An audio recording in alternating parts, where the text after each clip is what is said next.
Nireject mga kababayan si Inday ng oposisyon.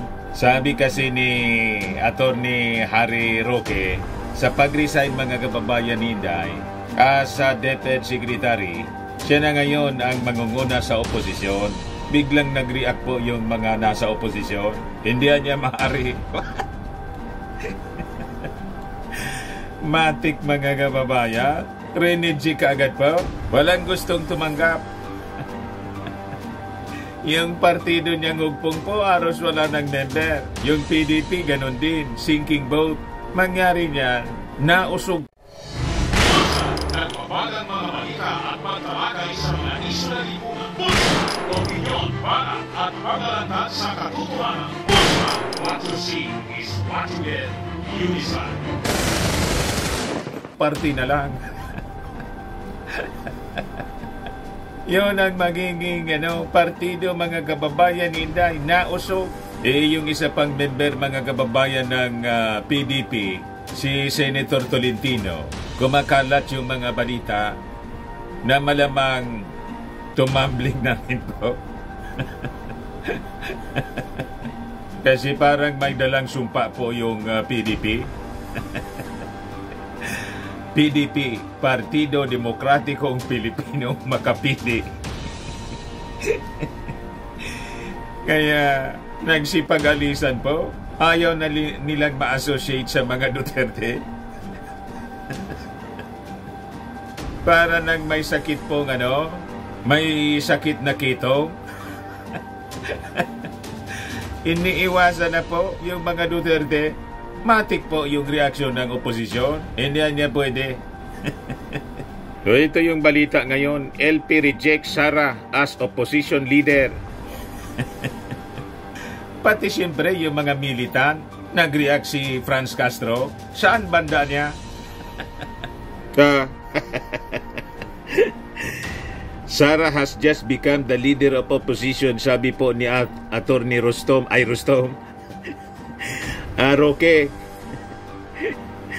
Sagot mga kababayan ni Franz Castro, saan bandaan niya naging oposisyon niya?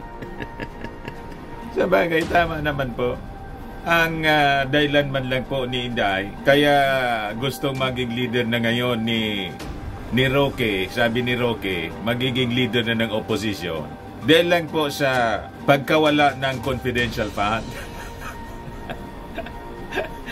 Dahil lang dun sa confidential funds po na tinanggal ng Congress. At malamang sa malamang, hindi man yun gagawin ng Congress without the, blessing ng ating Pangulong Bongbong Marcos. Kasi tama naman po natanggalan. Di man niya kailangan po. Dati man wala pong confidential funds yung DepEd saka yung Office of the Vice President.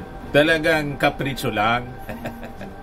Mula noon po, umasim na po yung yung pagtrato ni Inday sa administrasyon. Halos ayaw nang magtrabaho po as DepEd Secretary.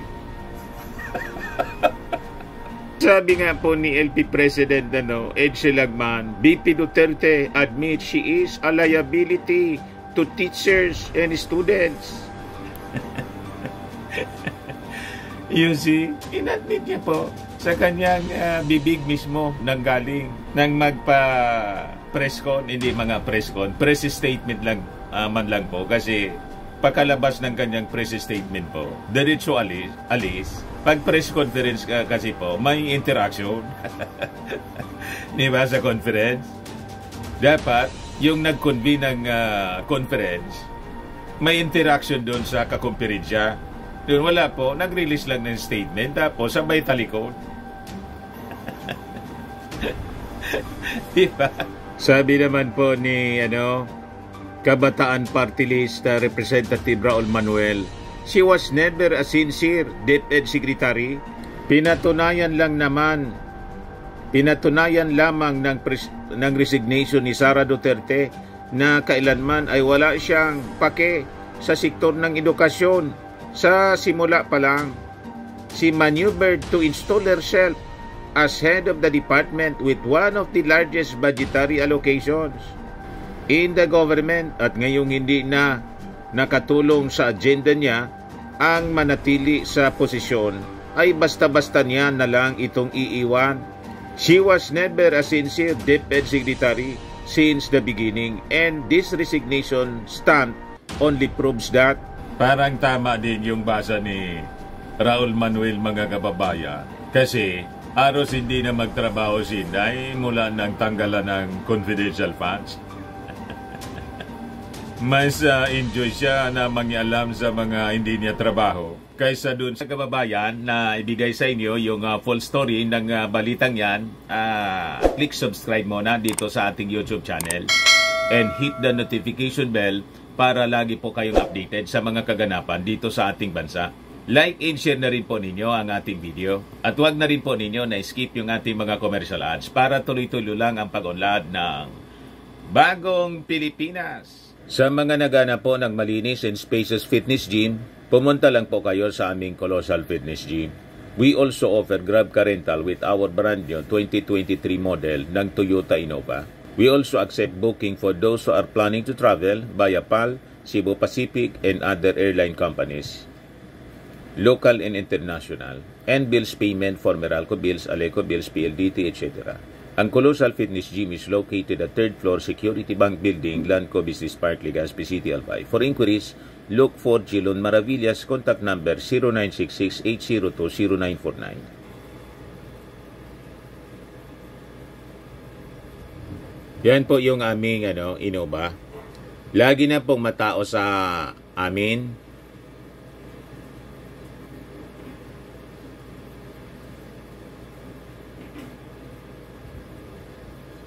Yan po mga bagong clients namin.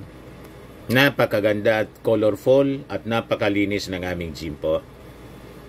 Pati mga foreigners po pumupunta sa amin. Mga British tourist po sila dito sa Legazpi. Na-set up na rin po yung aming mga brand new gym equipment.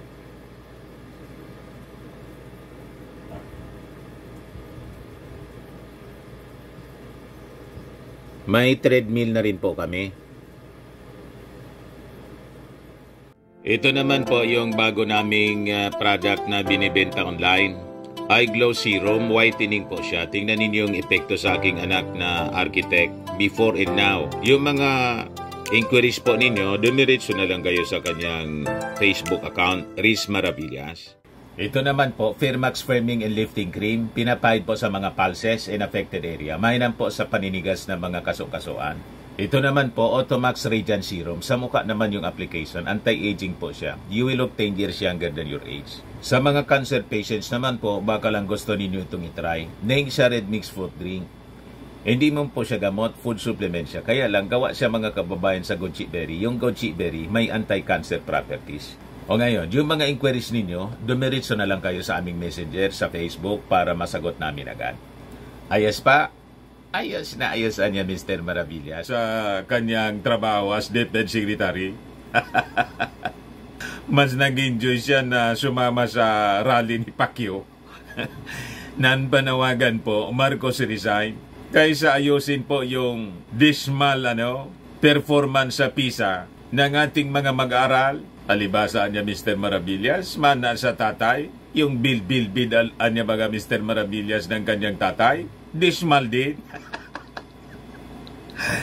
Oo nga po, nakita ko po. Ito siya, yung report ng GMA News Online noong April 27, 2022.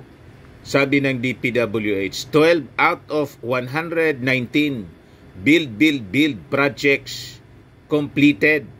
With only 2 months left before the Duterte administration steps down, top official said the government is successful in ushering in the golden age of infrastructure, which was promised by President Rodrigo Duterte when he unveiled an 8 trillion infrastructure program at the start of his tenure. This despite a report by the Department of Public Works and Highways, or DPWH, that only 12 out of 119 infrastructure flagship projects were completed to date.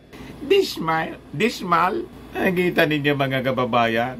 Like father, like daughter po. Imagine 119 yung mga flagship projects na dapat niyang tapusin na may budget na 8 trillion pesos. Ilan lang po yung natapos ni Maudigs? 12. 12 lang out of 119. Dismal. 12 out of 119. Sabi ng report ng GMA News Online. O ngayon si Inday, nang mag-resign po, yan po yung report ng PhilStar. The Philippines is at the bottom 4 of the new program for International Student Assessment or PISA test on creative thinking, which is designed to gauge how well students create and improve upon ideas. Nasa bottom 4 po. Dismal. Kahit hindi po ako hindi tayo kampi dito sa mga militant congressmen. Itong statement nila, factual. Tama po. But before ko mga kababayan ibigay sa inyo yung full story ng balitang niya na si Inday ni-reject ng LP. Click subscribe mo na dito sa ating YouTube channel and hit the notification bell para lagi po kayong updated sa mga kaganapan dito sa ating bansa. Like and share na rin po ninyo ng ating video. At huwag na rin po ninyo na skip yung ating mga commercial ads para tuloy-tuloy lang ang pag-unlad ng Bagong Pilipinas. Sa mga naghanap ng malinis and spacious fitness gym, pumunta lang po kayo sa aming Colossal Fitness Gym. We also offer Grab Car Rental with our brand new 2023 model ng Toyota Innova. We also accept booking for those who are planning to travel via PAL, Cebu Pacific, and other airline companies, local and international, and bills payment for Meralco Bills, PLDT, Aleco Bills, etc. Ang Colossal Fitness Gym is located at 3rd floor, Security Bank Building, Landco Business Park, Legazpi City, Albay. For inquiries, look for Gilon Maravillas, contact number 0966-802-0949.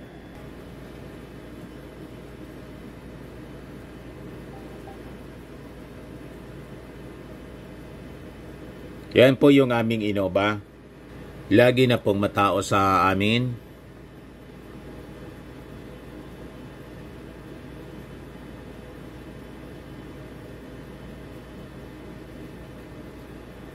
Yan po yung mga bago naming clients.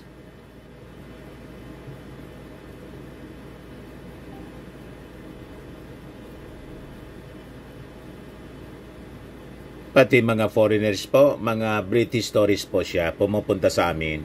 Na-set up na rin po yung aming mga brand new gym equipments.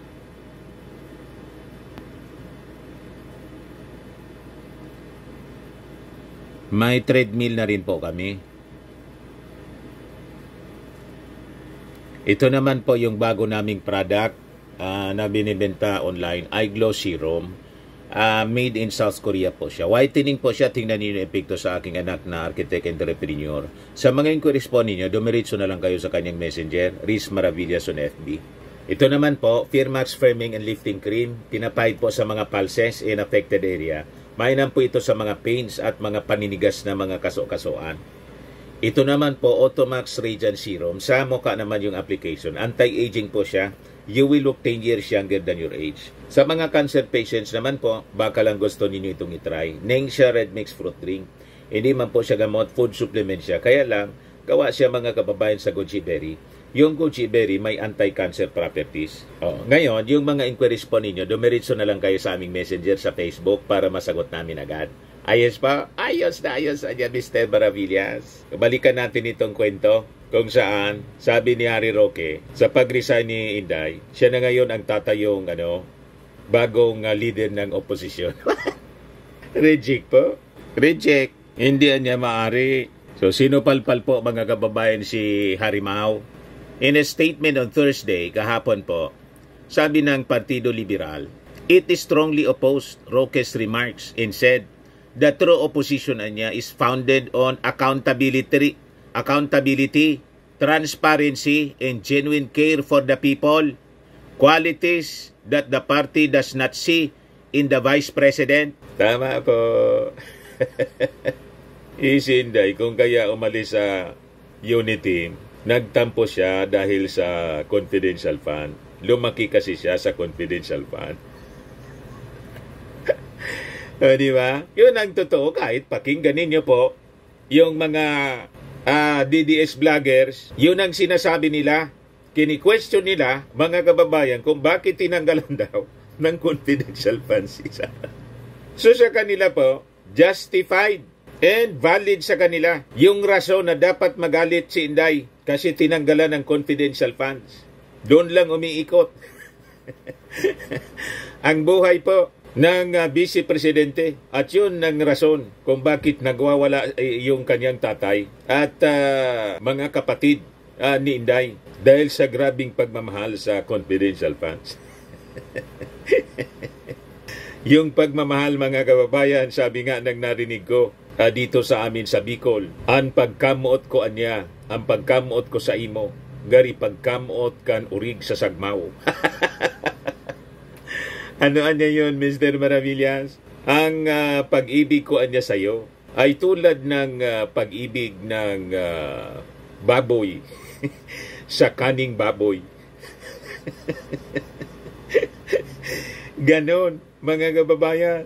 Sabi kasi po ni Roque, na with the dissolution of the unity team, Duterte has become the leader of the opposition. Sabi po ng Partido Liberal, sa kanyang resignation kasi anya, there was neither an acceptance of responsibility nor was there any change in principles, in convictions. How can someone be leading the opposition anya when they are yet to be held accountable and needing to answer to the people?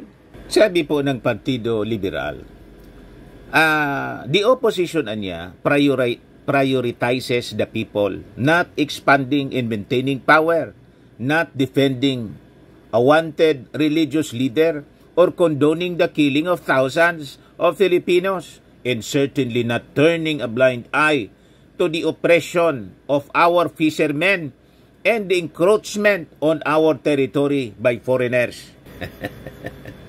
So palpal, mga kababayan, si Harry Roque.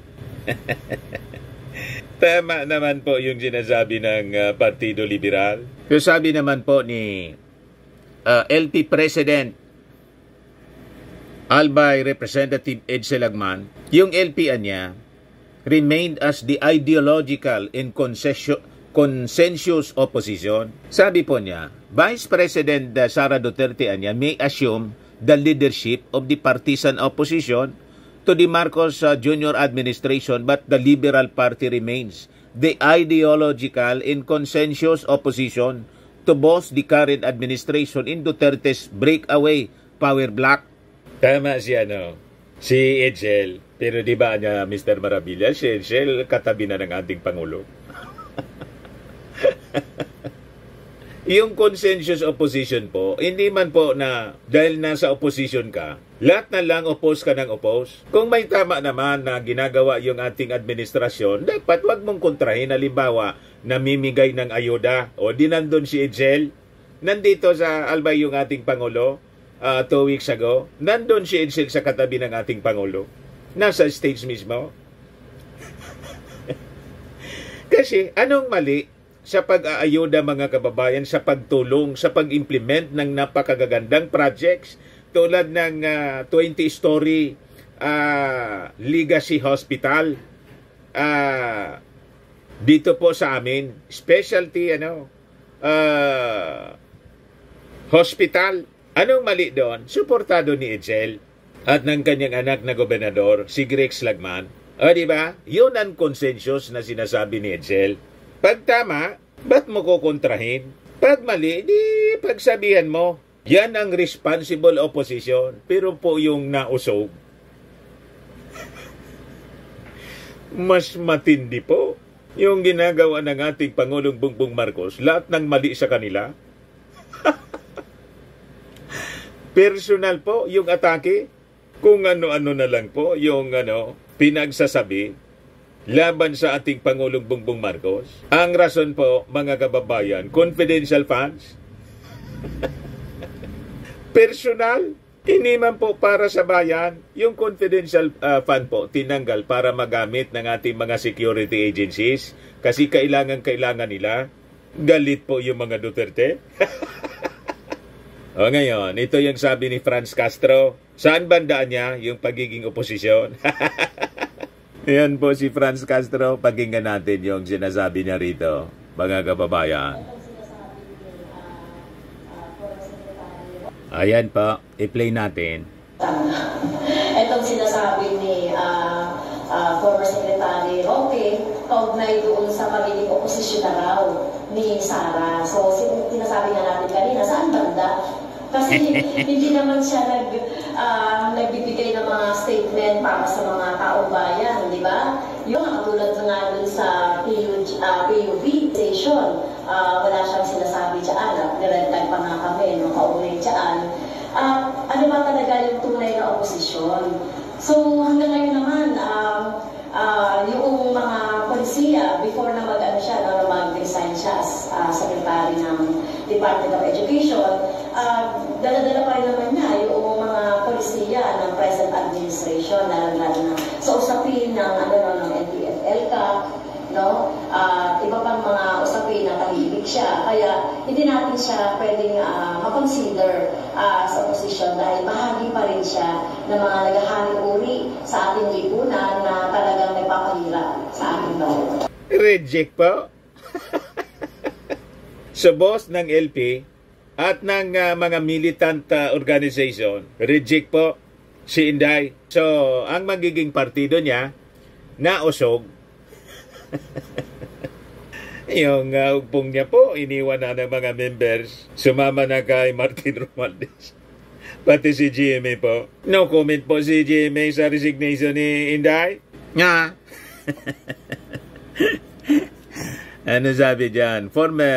No comment. Former President and now Pampanga 2nd District Representative Gloria Macapagal Arroyo refrains from commenting on Vice President Sara Duterte's resignation as Secretary of the Department of Education, noting that Duterte did not provide a reason for her departure from the cabinet.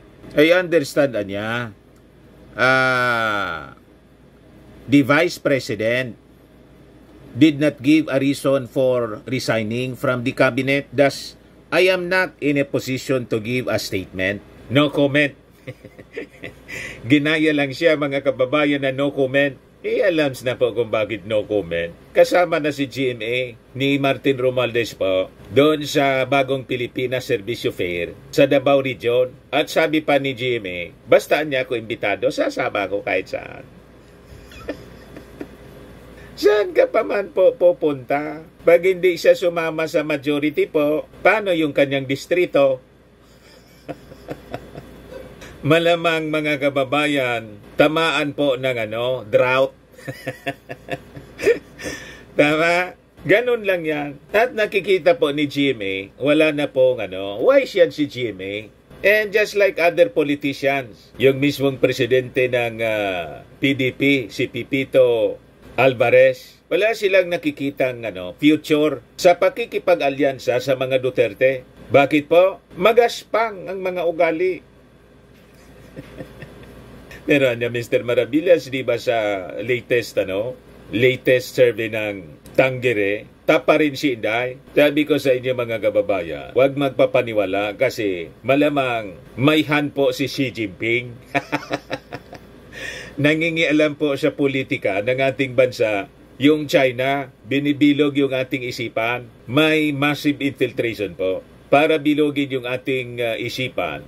Para maiposisyon po yung mga friendly po sa kanila. Yung mga pro-China, wag pa oo to. Tama po? Ang tama pong survey, itong sinabi ni Edsel Lagman, galing mismo sa bibig ni Inday daw. BP Duterte admits she is a liability to teachers, students. Paano magtapyang sa survey? Wala nga pong na-achieve. Liability sa teachers and students. Bagsak po sa PISA yung ating mga mag-aaral. Mahina ang pag-intindi.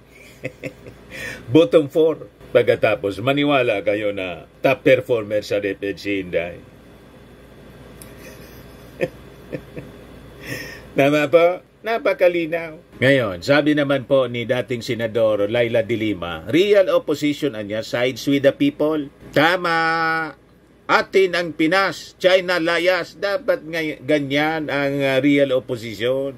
Sabi po ni Liberal Party spokesperson Laila de Lima, kini-question ko anya yung claim na yan that the Vice President Sara Duterte is the new face of the opposition, describing her breakaway from the President's cabinet as a new political maneuver anya rather than a move based on principles. Tama. Personal po sa kanya. Hindi man po issue-based. So sabi dyan, de Lima took exception to Roque's remark saying that the real opposition anya is founded on the principles of accountability, transparency, and concern for the people, which is the former senator said is non-existent in Duterte's track record. Wala man siya anyang ganyan. Sabi naman po ni Political Science Professor Clive Argelies, these recent developments anya point to a showdown between the Dutertes and the Marcoses in the 2025 and 2028 elections. But the competition will be tough for the Dutertes given Marcos resources at Malacanang. Yan po yung reality mga kababayan. At yan ang rason kung bakit iniwan ng kanyang mga kaalyado, including yung pinakang best friend ni Inday, si GMA, iniwan mga kababayan siya, yung mag-ama, yung mga kapartido nila, naubos na haros. Ang natira, hindi na po magkasya sa hindi magkasya. Kasya na lang po at maduwang pa yung isang jeep. Isang jeep na lang. Pero maluwang pa, may iba kang tipang upuan. Ganun na lang yung natira. Kasi po, magaspang. Di ba? Ang ganda na ng ginagawa ng ating Pangulong BBM. BBM. Dahil lang po sa confidential funds. At ang masama pa po, yung posisyon nila sa China. Barkada nila yung agresor. Yung nangbubuli sa atin. And until today, wala pang statement si Inday. Mananahimik na ng tuluyan siguro. Sa latest na incident na nangyari po sa Ayungin Shoal, na inakyat na mismo yung ating Philippine vessel ng mga Chinese at may naputulan ng hinlalaki po. Kinumpis ka pa yung mga armas, 7 mga armas daw yung ninakaw ng mga Chinese. Tahimik si Inday, tahimik si Digo. Kaya nagsipag-alisan po sa kanilang kampo, yung kanilang mga kaalyado. Wala niya. Talo tayo pag ganyan. Balik na lang sila sa Davao. Kasi po, yung agila ng Davao po, nakuha na po, na bird flu. Pero tingnan naman po ang tigre ng norte. Bakit niya Mr. Maravillas parang glowing si Madam First Lady Lisa Marcos. Oh. Masayang masaya po. Siyempre masaya kasi po yung panawagan ng mga nausog, Marcos resign. Di ba? Paulit-ulit nila sigaw-sigaw nilang Marcos resign. Hampas sila ng hampas sa ating Pangulong Bongbong Marcos ng paninira. Marcos resign bangag, diktador. Yung latay po kay Inday. Si Inday ang nag-resign. Yung agila ng Davao po, na bird flu.